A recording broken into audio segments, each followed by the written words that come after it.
Wel, mae cystadlu wedi cychwyn yma yn y Cylch Moch, a cystadleuaeth cynta'r dydd ydy'r cystadleuaeth i'r beiddied Cymreig. A dyn sy'n gwybod lot fawr mwy na fi am foch, wrth yn ochr i hyn, Mr Rob Rattry, y ceigydd byd enwog erbyn hyn o Aberystwyth. Bore da, Rob? Ie, bore da, Eron, bore da. Dipyn o cystadleuaeth na'n barod ben bore. Mae yna bedwar badd da ma'n os e. Fi yn gwybod bach yn dim moch o fi fel arfer, amser bod yn hongian o, mae'n neis gweld, fi wedi bod yn berniadu yn y ffair ia, ond mae'n neis gweld rhain o'r rhain yw'r beth sy'n mynd i gynhyrchu'r moch ni am y 2 mlynedd nesaf nhw e, twod? Hollol. A be di mochyn Cymreig perffaith i chi te? Wel, mae fe'n beth mwyaf pwysig yn mochyn Cymraeg, mae'n fam dda, mae'n leithog iawn, twod? Ond hefyd, mae cig o ansawdd da iawn iddi, ysgwydd sgwar, os oes ysgwydd sgwar, dim ond i loen a llygad neis o fe, a siap da. O'n i'n deall bod niferoedd y moch wedi gostwng dipyn lenni, be di mod i reswm am? Wel, ydy, ond maen nhw yn trial promoto i gadw mwy o moch yn fe.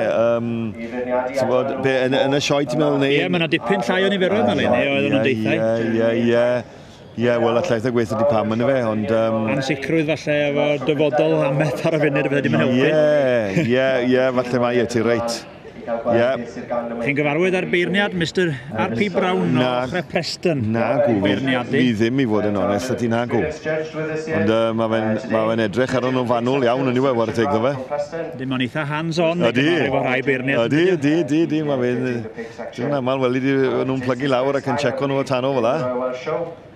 Ie. Mae fe'n gwybod yn edrych yn dan nhw, os dim dawt. Wel, bydd o'n hir iawn gobeithio. Mae'r rhai'n gallu cymryd dipyn amser a maen nhw'n cadw'r cardiau'n agos i'w brest. Ydy, ti'n gwybod dim. Ti'n gwybod dim, ond mae hwnna'n edrych yn fanwl iawn. Yna gwpl o wynebau cyfarwydd yma, mae gennym ni Teifi fan hyn agos ato ni. Teifi ar mab o Troed yr Aur, Fws Pronges yn Sir Aberteifi. Cystadlu'n frwd, o'n i'n gael sgwrs efo Teifi ddoe, oedd nhw'n meddwl busnes. Ie. Gwely cynnar neithiwr, meddwl fo. Oedd e. O'n i'n cerdded lawr y Teifi o'r carafan gynnu, oedd e'n cedi bod running short o time bach, oedd has môr oedd o lawr bod yma. O, reit, hangar a bwyd i'r moch. Ie. Mae Hugh fan hyn wrth gwrs, Hugh Roberts o gwmni Oink Oink. Oink Oink o Sir Gaernarfon, ie.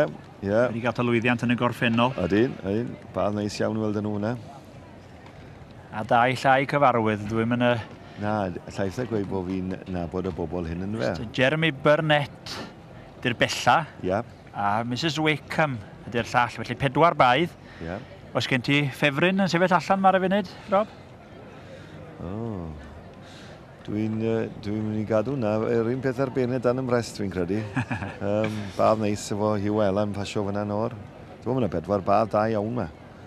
Mae yna hyd yn y baedd na efo Hugh, yn does? Oes, ma fe. Teifi bach mwy uchel, a tywod bach mwy o hyd falle hefyd, ond ie. Go'n i weld no be wneith y beirniad. O chi'n deud bod nhw'n fameg o lew. Sut mae'n o'r an cig? O ie, wel, ansawdd gorau. Tia 56 mlynedd yn ôl yn Coleg Hapar Adams yn Shropshire. Nison nhw fel test. Roedd nhw'r holl pan o brydiau yma. A'r un brwyd iddyn nhw. A wedyn beirniadu nhw ar ei blas a'r moch Cymraeg doedd mas ar y top. Ie, fyd. So mae hwnna'n major brag i'r bryd. Wel, ydy'n hollol. Ti'n bys a fi? Yn hollol na, ia. Mae gwni weld yn y man. Y blas sydd yn cwntio nhw, e. Y blas sy'n cwntio ar ddiwedd y dydd, ie. Ond gwni weld gan bod chi'n gwrthod dau bwys ydy ennill hyd yn hyn. Adwn i'r beirniad feddwl chydig mwy a gwni weld yn y man pwy eitha hi. I ddwrnod i wyto.